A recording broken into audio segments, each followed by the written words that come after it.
रेगिस्तान, जिसका नाम सुनते ही गला सूखने लगता है और दिखाई देने लगते हैं कुछ धुंधले से मंजर, मानो किसी ने दूर रेगिस्तान में कहीं आग जला रखी हो, जहां पर धूल भरी आंधियां और रेत के बवंडर अपना रौद्र रूप दिखा रहे हैं, मानो किसी चीज का जश्न मना रहे हो। ऐसे ही एक रेगिस्तान में दुनिया के सबसे बड़े रेगिस्तानों में से एक जगह है थार मरुस्थल। साल 1947 जब भारत और पाकिस्तान के बीच बंटवारा हुआ तो इस बंजर रेगिस्तान को भी बांटा गया और पाकिस्तान के हिस्से में इसका कुछ हिस्सा गया। सिंध और पंजाब का एक छोटा सा हिस्सा भारत को मिला, जबकि ज्यादातर पाकिस्तान को। हालांकि भारत के पास इस मरुस्थल का एक बड़ा सा हिस्सा आज भी मौजूद है, जिसमें से 90% हिस्सा तो राजस्थान के पास है। एक समय था जब यहां पानी खोजना लगभग नामुमकिन था और यहां इतनी तेज गर्मी होती थी कि अगर कोई यहां गलती से भी चला गया तो उसकी मौत निश्चित थी, क्योंकि यहां पर आपको दिखाई देने वाला पानी भी रेत का ही होता है। दूर दूर तक न पेड़ की छांव दिखाई देती है और न पानी की एक बूंद। इसके बावजूद यहां के लोगों ने उस भीषण गर्मी को सहने की आदत डाल दी थी और यहां पर जीवन जीने के कठिन निर्णय को सही साबित किया था।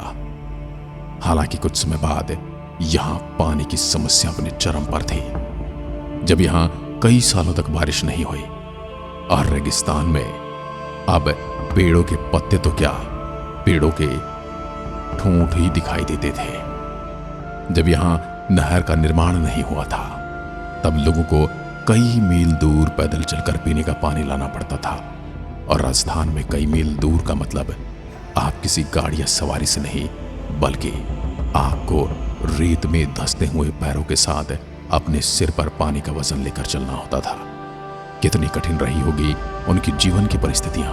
तब राजस्थान में पानी तलाश करना एक जंग लड़ने के जैसा था।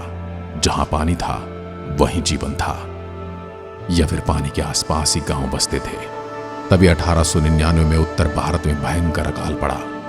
इस भयंकर अकाल में राजस्थान बुरी तरह से चपेट में आ गया, मानो कोड़ में खाद जैसा काम हो गया। एक तो पानी पहले से ही बहुत कम था और ऊपर से भयंकर अकाल। राजस्थान के जयपुर, जोधपुर, नागौर, चूरू और बीकानेर जैसे इलाके भयंकर तरीके से सूखे की जद में आ गए थे, मानो सूखा इन्हें निचोड़ कर इनसे एक एक पानी की बूंद, एक एक रक्त की बूंद निकाल लेना चाहता हो।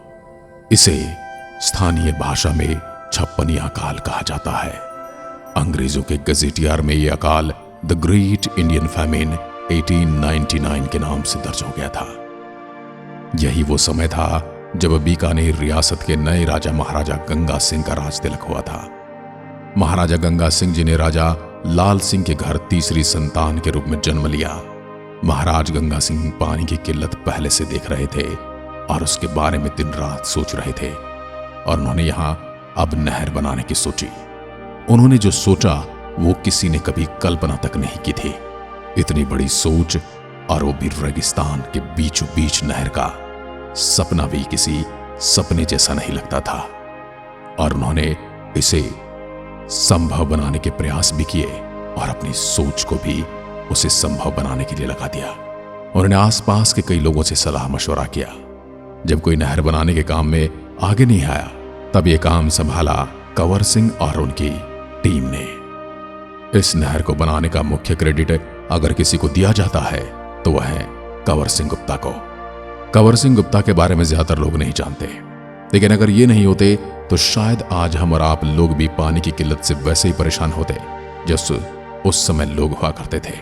ये बात मैं राजस्थान के उन लोगों की कर रहा हूं जो आज भी उसी मरुस्थल यानी थार मरुस्थल के निवासी हैं और खुशहाल जीवन जी रहे हैं। उस समय मरुस्थल पर नहर बनाना यानी 50 डिग्री से ऊपर का पारा, न मशीन न कोई ऐसी तकनीक, और ऐसे समय में कोई भी इंजीनियर उसकी तरफ देखना भी पसंद नहीं करता।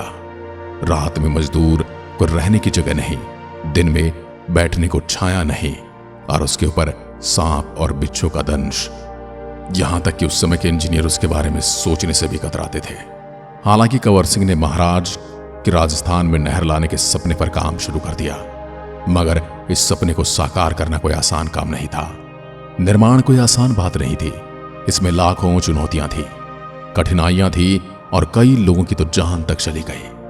आज भी हम उन लोगों के ऋणी हैं, उन लोगों के बलिदान को हम प्रणाम करते हैं। जब महाराजा गंगा सिंह ने पंजाब से पानी मांगा तो पंजाब पानी देने के लिए राजी हो गया।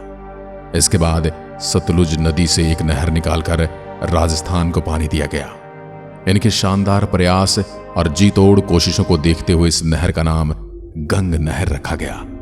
नहर तो आ गई थी, लेकिन उस सूखी और रेतीली जमीन पर कोई खेती करने को राजी नहीं था। ऐसे में राजा गंगा सिंह ने लोगों को खेती करने के लिए खुद बुलाया। साथ ही लोगों को बसाने के लिए जमीन मुफ्त में दी, ताकि बीकानेर की बंजर जमीन को हरा भरा किया जा सके और इसे जीवन जीने लायक एक सही स्थान बनाया जा सके। कंवर सिंह जानते थे कि इस मौसम में यदि कोई काम आ सकता है तो वो है रेगिस्तान का जहाज। जब नहर बनाने के लिए जमीन खोदने की बारी आई तो रेगिस्तान के जहाज कहे जाने वाले ऊंट को लगाया गया। ऊंटों ने जमीन खोदने का काम शुरू किया तो इनका साथ गधों ने भी खूब निभाया। उस समय के कुम्हार, चाहे वो भारत के आज किसी भी हिस्से में रहते हो, वो इस नहर का जिक्र किए बिना कभी नहीं भूलते। उनके जीवन में ये नहर और इस नहर पर किया गया काम उनके जीवन के सबसे उल्लेखनीय कामों में से एक है। ऊंट और गधों ने मिलकर युद्ध स्तर पर काम करना शुरू किया। इन्हें रात दिन काम पर लगा दिया गया। इन जानवरों ने मिट्टी की खुदाई और ढुलाई पर नामुमकिन काम को मुमकिन कर दिया, और इतनी गर्मी में उसमें कस्सी फावड़ा चलाने वाले मजदूरों के हौसले का तो क्या ही कहना। ये जानवर नहीं होते तो नहर बना पाना नामुमकिन था, और वो खुदाई करने वाले ना होते तो शायद ये जानवर भी कुछ न कर पाते। इस नहर को बनाने में कई जानवरों और इंजीनियरों ने अपनी जान गंवाई थी, इसलिए उनके बलिदान को हम कभी नहीं भूल सकते। लेकिन काम को रोका नहीं गया, क्योंकि जब तक युद्ध में विजय प्राप्त नहीं हो जाती, सैनिकों के शव नहीं गिने जाते। लेकिन भयानक गर्मी और धूल भरी आंधियों ने हालात इतने बदतर कर दिए थे कि वहां टिकना भी अब किसी को गवारा नहीं था। इंजीनियर तो बीच में ही काम छोड़कर जाने लगे। कंवर सिंह और उनके दल ने यह तय किया कि इस काम को जल्द से जल्द पूरा करना होगा। इसलिए इस काम को लिए ऊंट और गधों की मदद ली गई और जोर शोर से काम शुरू किया गया। मजदूरों का मेहनताना बढ़ाया गया, मजदूरों की संख्या बढ़ाई गई और काम का समय डबल कर दिया गया। आखिरकार 4 साल की मेहनत के बाद राजस्थान में पहली बार पानी आया। उस नहर में पानी आया जिस नहर को बनाने में कितने ही जानवरों और इंसानों ने अपना बलिदान दिया था। उनके बलिदान को आज सफल बना दिया गया। यहां भी नहर के पहले चरण का काम पूरा हो चुका था। इसे पंजाब के हरी के बैराज से हनुमानगढ़ के मसीत वली हेड तक पहला हिस्सा बनाया गया और इसे नाम दिया गया राजस्थान फीडर, यानी राजस्थान को भोजन देने वाली। इंदिरा गांधी नहर 649 किलोमीटर लंबी है। तो अब ये नहर इतनी लंबी थी कि इसे एक बार में बनाया जाना तो संभव नहीं था। इसलिए पहले राजस्थान फीडर बनाकर पानी लाया गया और फिर आगे जैसलमेर तक पानी पहुंचाने के लिए मुख्य नहर बनाई गई, क्योंकि पानी की कमी अब पूरी हो चुकी थी उन इलाकों में जहां पर खुदाई का काम चल रहा था। इसलिए इस नहर परियोजना में 2 नहरें शामिल हैं। पहली राजस्थान फीडर जिसकी लंबाई 204 किलोमीटर है और दूसरी है मुख्य नहर जिसकी लंबाई है 445 किलोमीटर। नहर की राजस्थान में एंट्री हो पाए इसलिए पहले राजस्थान फीडर बनाई गई, जिसका 170 किलोमीटर का हिस्सा तो पंजाब और हरियाणा में ही था। इसका सिर्फ 34 किलोमीटर हिस्सा ही राजस्थान में आया था। लेकिन राजस्थान के लोग उदास न हो इसलिए मुख्य नहर का 189 किलोमीटर हिस्सा पहले चरण में ही तैयार कर दिया गया।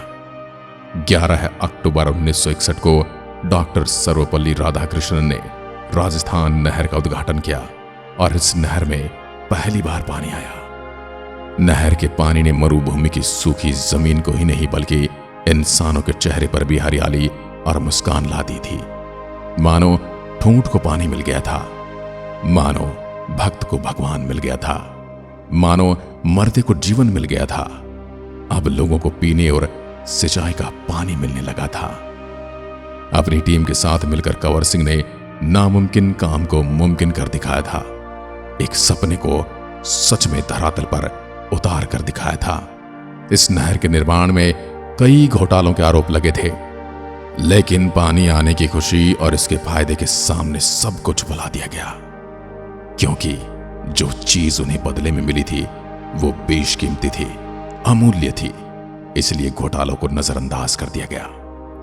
इंदिरा गांधी नहर प्रोजेक्ट को सक्सेसफुल बनाकर हजारों मजदूरों, ऊंटों और गधों और साथ ही कंवर सिंह की टीम ने राजस्थान के भाग्य को हमेशा के लिए बदल कर रख दिया था। गधों का मजाक उड़ाने वाले इस वीडियो को देख रहे हो तो थोड़ा सा सम्मान भी दे दीजिएगा। कंवर सिंह को मरुस्थल का भागीरथ कहा गया, जिन्हें बाद में पद्म विभूषण से भी नवाजा गया। यहां नहर का निर्माण हो चुका था, लेकिन अभी सबसे मुश्किल काम बाकी था, पानी पहुंचाने का। आपके दिमाग में एक सवाल जरूर आ रहा होगा, इस नहर को बनाने में कहीं भी इंदिरा गांधी का नाम नहीं आया, जबकि नहर का नाम उनके नाम पर है, तो ऐसा क्यों? तो जब नहर बनकर तैयार हो गई और लोगों को अब पानी की किल्लत नहीं थी, लोग खुश थे। वहीं कुछ जगह ऐसी थी जहां पानी की कमी अभी भी थी, जिनमें बाड़मेर, चूरू, नागौर और 11 जिले पानी के लिए बुरी तरह से तरस रहे थे। फिर वहां पर भी पानी पहुंचाने का काम शुरू किया गया।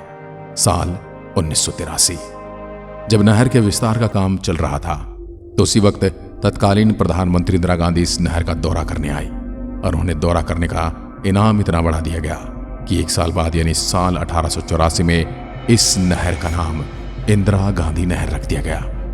तब आप समझ गए होंगे कि क्यों इस नहर का नाम इंदिरा गांधी जी के नाम पर रखा गया था। मजे की बात तो ये, इस नहर को बनाने का सपना देखा महाराजा गंगा सिंह ने, और इंजीनियर कंवर सेन ने कड़ी मेहनत से इसे बनाया और नहर का उद्घाटन किया सर्वपल्ली राधाकृष्णन द्वारा, और नाम इंदिरा गांधी नहर परियोजना रख दिया गया, जो कि इस नहर के निर्माण में हुए अब तक के सबसे बड़े घोटालों में सबसे ऊपर था, नाम घोटाला। क्या आप इस बात से सहमत हैं? कमेंट में लिखकर जरूर बताइएगा। एक बार फिर मिलते हैं, तब तक के लिए नमस्कार, जय हिंद, जय भारत।